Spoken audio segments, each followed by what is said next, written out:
পেরা দিতে দিতে দিতে দিতে শেষ। আমার তো ভালো একটা জামা নাই, জুতা তো নাই গা, জুতাও কিনতে হইব।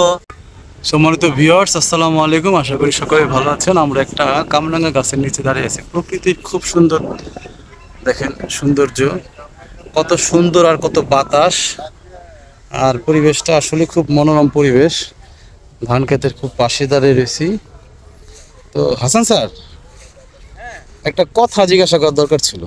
কি ভাই? এই যে বিভিন্ন ট্যুরে দেখতে পাচ্ছেন যে মানে ছেলেরাই শুধু ট্যুরে যায়, জি জি, কিন্তু ফ্যামিলি নিয়ে ট্যুর করতে মানে ছেলেদের কোনো সমস্যা আছে বা কেন যায় না তারা? আসলে ফ্যামিলি নিয়ে ট্যুর করতে চায় না পুরুষ, এটা আপনার কথাটা মানে চায় না না বা যায় না? চায় না, চায় না, চায় না। চায় না কি এখন কি কারণ? কেন চায় না সেটা আপনাকে বুঝতে হবে। বলেন। এই যে আমরা যে আমাদের যে T7 জি। আমরা যে ট্যুরে যাই, জি, মনে করেন যখনই ফোন দেন বা কল দেন, আজকে এরকম ট্যুর চলে আসবেন, এক কাপড়ে আমরা চলে আসি। রাইট।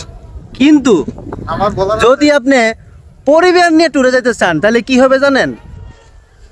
বলবে আমার তো ভালো একটা জামা নাই, দুইটা জামা কিনতে হবে। রাইট। একটু পরে আবার বলবে এই জুতা তো নাই গা, জুতাও কিনতে হইব। ঠিক আছে। তার সাথে কিছু প্রসাধনী কিনতে হবে। রাইট, মানে কেনাকাটার একটা বায়না। হ্যাঁ, আবার মনে করেন আপনি ট্যুরে কোথাও ঘুরতে গেলেন, যাওয়ার পরে তাদেরকে নিয়ে তো যে কোনো জায়গায় খাওয়া যায় না। একটা ভালো মানের, মোটামুটি একটা ভালো মানের একটা রেস্টুরেন্টে বা হোটেলে খাইতে হয়, মিডিয়াম থেকে উচ্চ মানের হ্যাঁ। রেস্টুরেন্টে বসতে। তারপরে আবার ধরেন ঘুরতে গেলেন, মহিলা মানুষ হচ্ছে এরকম একটা অভ্যাস যে এই জিনিসটা নিবই, না নেওয়া পর্যন্ত আপনাদের শান্তি দিব না। যদি কোনো কারণে কিনা না দেন, রাইট। এটা মনে করেন আপনার বাসা আওয়া পর্যন্ত পেরা থাকবো, পেরা দিতে দিতে দিতে দিতে শেষ। আর আরেকটা বিশেষ লাস্ট আমরা বলি, আপনি কথা হ্যাঁ। বলতে সুবিধা হবে।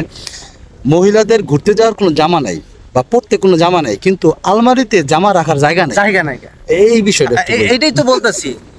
তো আপনার যদি আর ব্যাচেলার হিসাব করেন, বা আমরা যদি পুরুষ মানুষরা যদি ট্যুরে যাইগা, আপনার দেখা যায় এক খাটে আমরা 5 জন ঘুমাই, সে করতে পারে। এক হোটেল ভাড়া নিলে এক রুমে আমরা 6-7 জন ঘুমাইতে পারি। Right. আবার মনে করেন ওই আল সালাদিয়া ঢাকা হোটেল বলেন, হ্যাঁ, ফাস্টফুড বলেন, 5 স্টার বলেন, 3 স্টার, 2 স্টার, যে কোনো জায়গায় আমরা কি করতে পারি? বসতে পারি, বসতে পারি এবং আমরা অ্যাডজাস্ট করে নিতে পারি। দেখা যায় 10 টাকার খাবারও আমরা 5 জন মিলে খাইতে পারি। করে খেয়ে ফেলতে পারি। তাইলে কেন পুরুষ এই সিঙ্গেলে ট্যুরে যাবে না?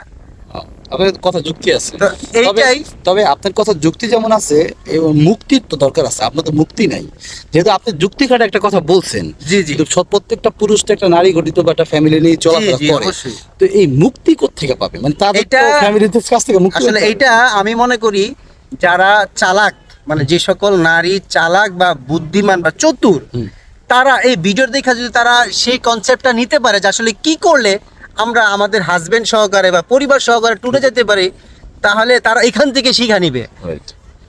আর নাহলে তারা এর থেকে ভালোভাবে বুঝানোর আর কোনো ক্যাপাসিটি আমার কাছে নাই। ভিডিওর মূল সারমর্ম হলো এইটাই, সারাংশ হলো এটাই যে মানে ট্যুরে যাইতে হলে খুব শর্ট টাইমের মধ্যে রেডি হইতে হবে। অবশ্যই। মানে যা কিছু আছে তাই নিয়ে রেডি তাই, থাকতে হবে। হ্যাঁ। এরকম না যে এটা কিনে এটা কিনলে হয়তো বা কি, মানে ট্যুরের যাওয়ার যে একটা মজা, এটা কিন্তু আস্তে আস্তে ওই ফেকে হয়ে যায়, মানে নষ্ট হয়ে যায়।